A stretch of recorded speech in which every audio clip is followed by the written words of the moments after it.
konsolidasi.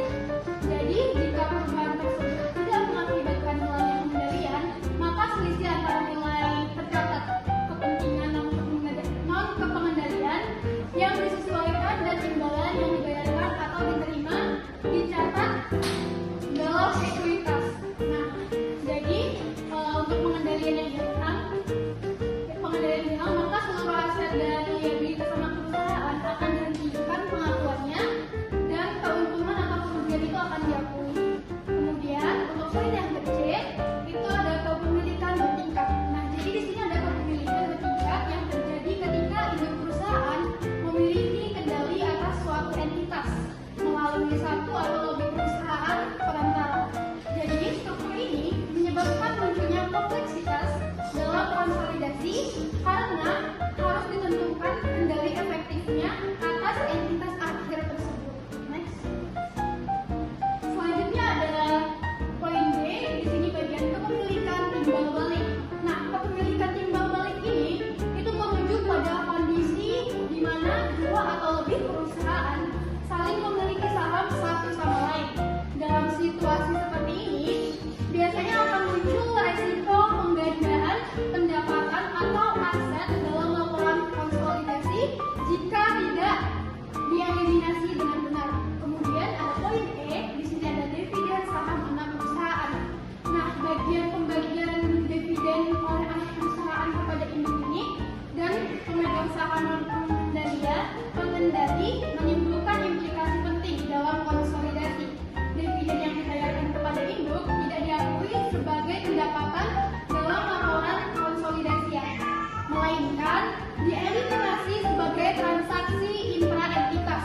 Sementara itu, di sini dividen kepada pemegang saham pengendali tetap diakui dalam laporan konsolidasiannya sebagai pengeluaran ekuitas dan pengendali.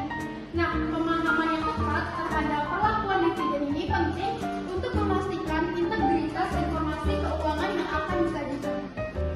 Sekian materi yang dapat saya sampaikan. Saksikan terus materi pembahasan selanjutnya yang akan dibahas oleh pemateri-pemateri kami. Terima kasih.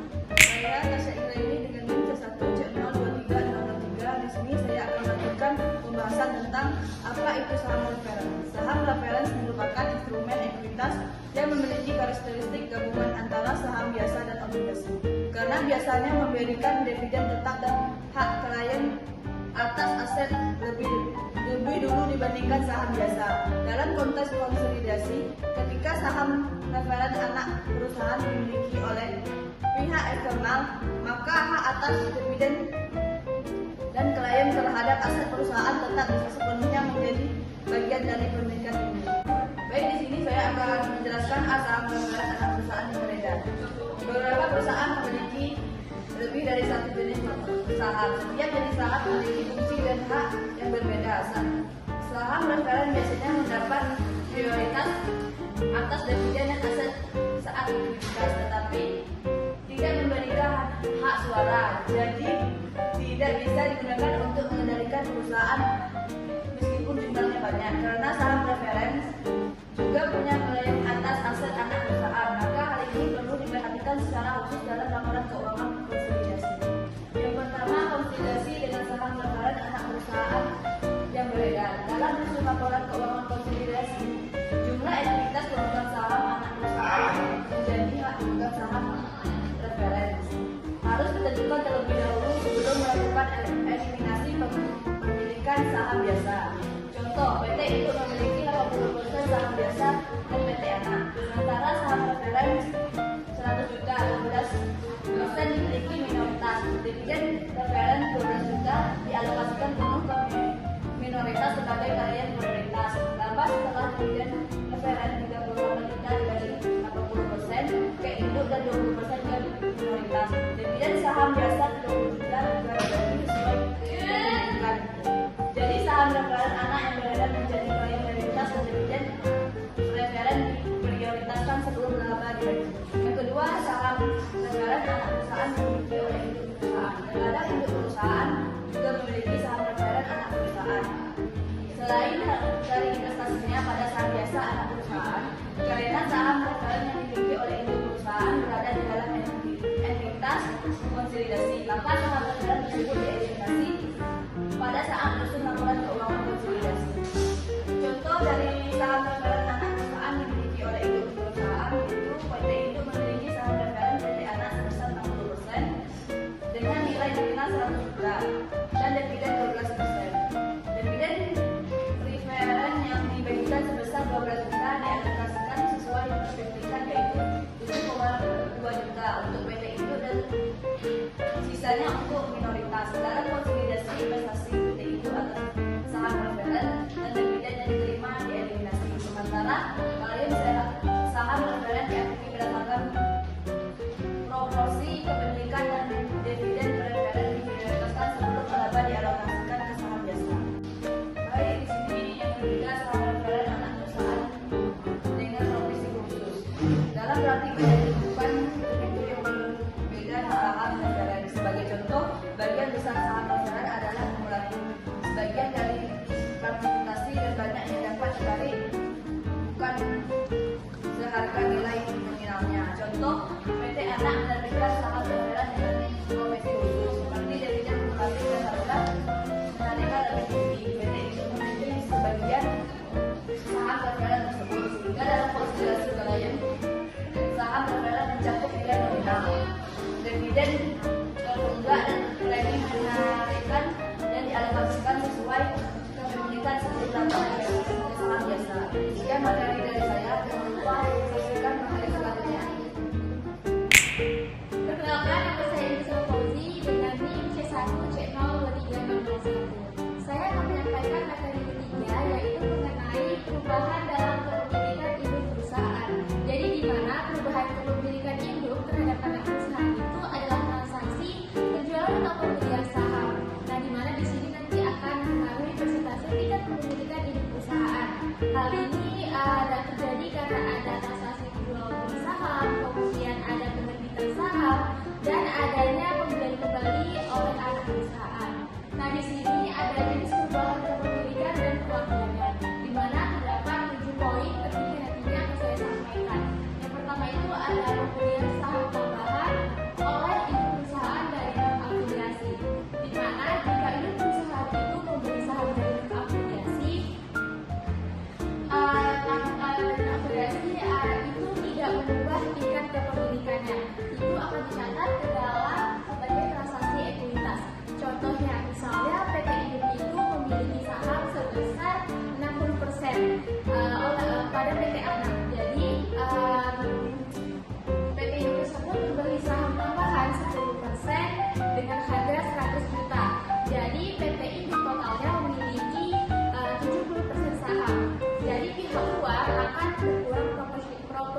tambahan dalam kepemilikan induk dan pengendali dipengaruhi ada dua faktor. Yang pertama itu ada jumlah saham yang dijual menurut obligasi. Jadi semakin besar jumlah saham yang dijual, maka semakin besar juga pengaruh kepemilikannya. Yang B itu harga jual saham. Jadi ketika harga jual saham tersebut dijual di atas nilai buku akan mendapatkan keuntungan, tetapi jika dijual di bawah nilai buku akan mendapatkan kerugian. Poin keempat yaitu menjual saham anak perusahaan pada harga lebih rendah dari nilai buku. Jadi ketika anak perusahaan menjual sahamnya di bawah nilai buku pada pihak aplikasi dengan harga yang lebih rendah, maka akan terjadi penurunan nilai klaim perusahaan. Contohnya misalnya induk memiliki 60% saham, kemudian anak menjual sebesar 10% saham kepada pihak aplikasi seharga 80 juta, di mana sebenarnya harga aslinya itu sebesar 100 juta. Jadi di sini terdapat selisih ataupun perbedaan sebesar 20 juta. Jadi nantinya akan dicatat sebagai penurunan investasi. Untuk poin selanjutnya yaitu poin 5, di mana penjualan saham tambahan anak perusahaan ke induk perusahaan. Jadi ketika anak perusahaan menerbitkan saham baru dan dia menjual langsung kepada pihak perusahaan, hal ini akan meningkatkan tingkat pengendaliannya. Jika saham ini dijual sama dengan nilai buku, maka akan menyamakan pendapatan ekuitas anak perusahaan. Tapi jika di atas nilai buku, maka ini akan mendapatkan keuntungan ataupun bisa disebut diferensial. Untuk contohnya, jika PT Induk awalnya memiliki 70% saham PT Anak dan kemudian membeli saham tambahan langsung pada PT Anak dengan harga nilai buku, ini akan meningkatkan kepemilikan PT Induk. Selanjutnya, jika pembelian dilakukan dengan harga di atas nilai buku, maka selisih yang akan sangat tinggi disebut sebagai diferensial. Selanjutnya untuk poin 6 itu adalah pembelian saham anak perusahaan dari non afiliasi. Terkadang anak perusahaan itu membeli kembali sahamnya dari pemegang saham pengendali, yaitu pemegang saham merasa dia tidak memiliki pengaruh yang signifikan terhadap perusahaan tersebut sehingga dia ingin menjualnya. Kemudian hal ini juga akan menyebabkan tingkat pengendalian pada induk perusahaan meningkat. Untuk poin 7 yaitu pembelian saham anak perusahaan dari induk perusahaan. Dalam situasi yang jarang terjadi, anak perusahaan membeli kembali sahamnya yang dimiliki oleh induk perusahaan. Hal ini menyebabkan penurunan kepemilikan induk perusahaan atas anak perusahaannya.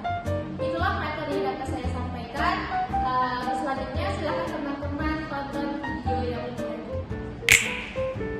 Saya Melani Sari Putri Bonus dengan NIM C1C023013. Di sini saya akan menjelaskan tentang struktur kepemilikan kompleks. Standar laporan keuangan mewajibkan perusahaan untuk membuat laporan keuangan konsolidasi jika memiliki kepemilikan langsung maupun tidak langsung. Pembahasan ini mencakup hubungan antara induk perusahaan dan anak perusahaan secara sederhana. Namun kenyataannya, perusahaan memiliki beberapa struktur yang lebih kompleks. Misalnya pengendali melalui beberapa perusahaan perantara atau kepemilikan silang antar perusahaan dalam satu grup. Oleh karena itu, penyusunan laporan keuangan konsolidasi harus mencakup semua perusahaan antar dalam satu grup. Dalam struktur kepemilikan kompleks ada 5 poin penting. Yang pertama itu kepemilikan dan pengendalian bertingkat. Dalam kasus ini, perusahaan memiliki struktur yang bertingkat, seperti induk perusahaan dengan beberapa anak perusahaan lainnya. Misalnya perusahaan retail memiliki anak perusahaan keuangan, properti, asuransi, dan lainnya. Yang kedua itu perhitungan laba bersih. Dalam menghitung induk perusahaan ada induk, anak, dan cucu perusahaan. Untuk menghitung laba induknya itu menambahkan laba cucu perusahaan ke laba anak perusahaan. Kemudian totalnya itu ditambahkan dengan laba induk perusahaan. Yang ketiga itu kertas kerja konsolidasi. Kertas kerja konsolidasi adalah alat bantu untuk menyusun laporan keuangan. Fungsinya itu menggabungkan data perusahaan antar induk dan anak perusahaan sekaligus menghapus transaksi agar tidak terjadinya perhitungan ganda. Yang keempat, perusahaan yang belum direalisasikan. Jadi, jika terjadi penjualan antar perusahaan dalam satu grup, laba yang belum direalisasikan harus dihapus dari laporan keuangan. Yang kelima itu kepemilikan resiprokal atau mutual. Hubungan resiprokal terjadi ketika dua perusahaan memiliki saham. Ini jarang terjadi dan dampaknya pada laporan keuangan biasanya kecil. Nah, di sini ada ilustrasi dari konsolidasi kepemilikan bertingkat, yang dimana PT A mempunyai saham 70% saham di B dan PT B memiliki 60% saham di PT C, yang artinya PT A mempunyai sebagian saham di PT B, lalu PT B punya sebagian saham di PT C.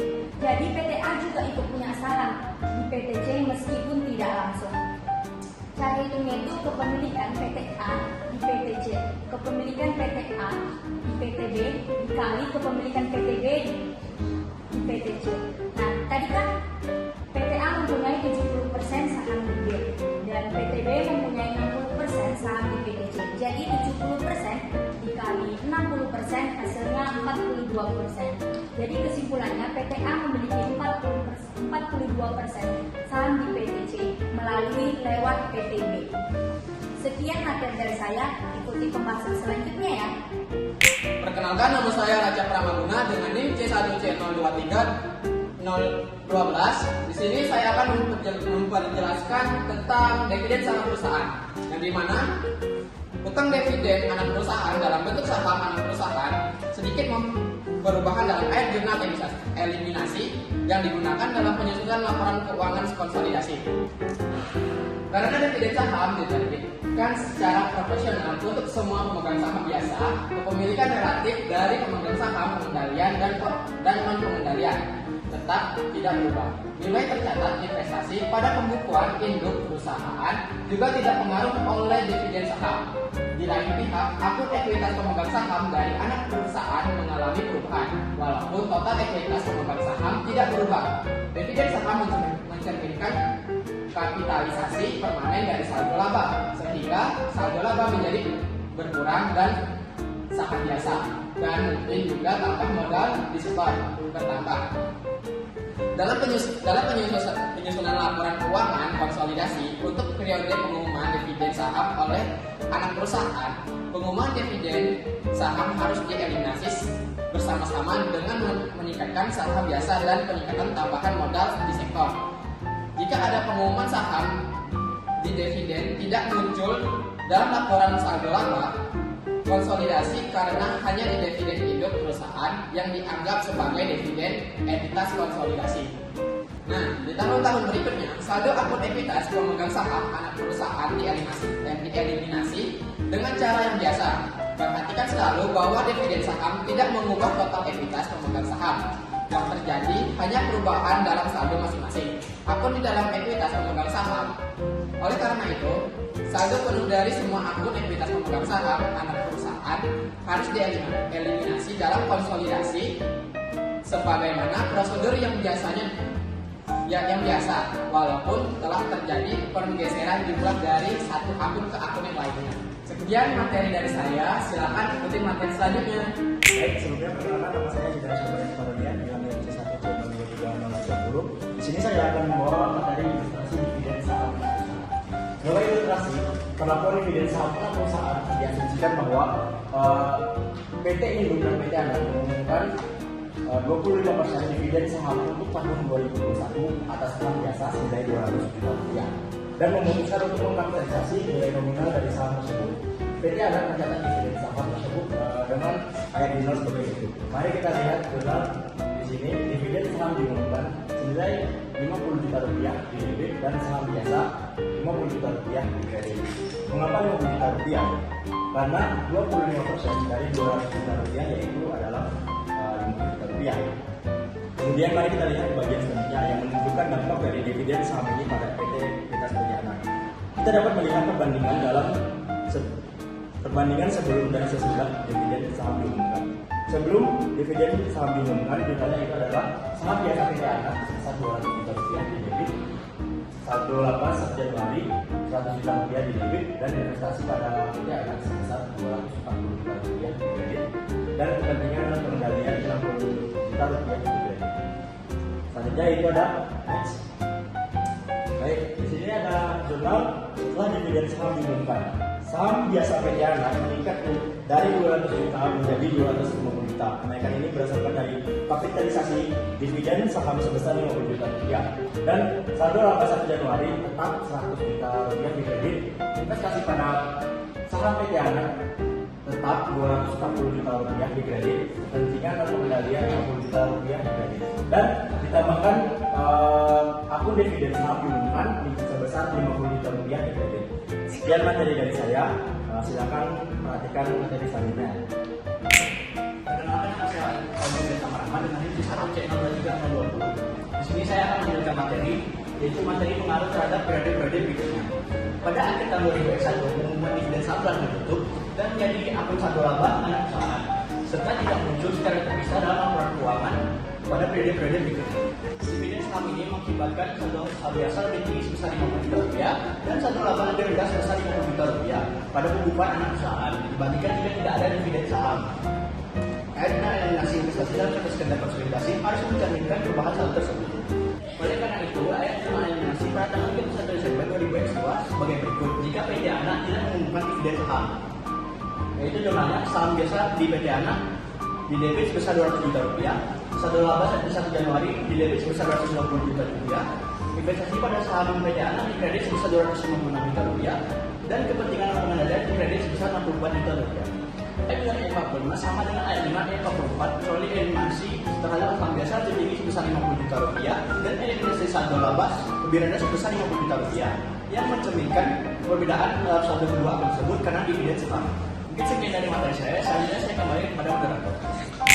Baik, kembali lagi bersama saya moderator. Di sini saya akan menyampaikan kesimpulan dari materi pembahasan kita pada kali ini. Nah, di sini konsolidasi kepemilikan adalah kondisi ketika suatu entitas menguasai sebagian besar dalam saham dari beberapa entitas. Nah, dalam satu grup baik secara langsung maupun tidak, itu strategi ini itu dianggap sah dan efisien karena meningkatkan skala ekonomi, posisi pasar, dan pengambilan keputusan. Namun, masalah utama yang muncul ini adalah potensi konflik kepentingan antara pemegang saham mayoritas dan minoritas. Jadi, pemegang saham mayoritas ini seringkali memiliki kendali atas manajemen dan bisa membuat keputusan yang menguntungkan dirinya sendiri. Nah, seperti praktek tunneling ini pengalihan aset tidak wajar dan penghindaran pajak. Sekian video presentasi pembelajaran dari kami. Kami dari kelompok 2 Institut Pendidikan Konsolidasi memohon maaf jika ada salah kata dan perbuatan. Kami akhiri. Wassalamualaikum warahmatullahi wabarakatuh.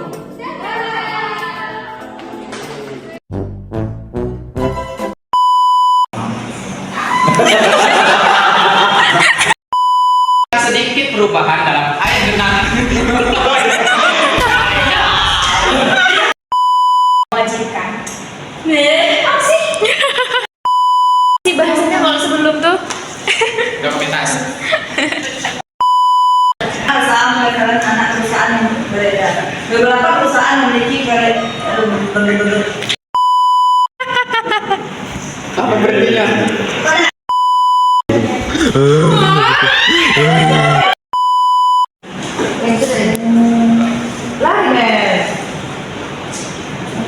Ini kameramen kita. Dadah.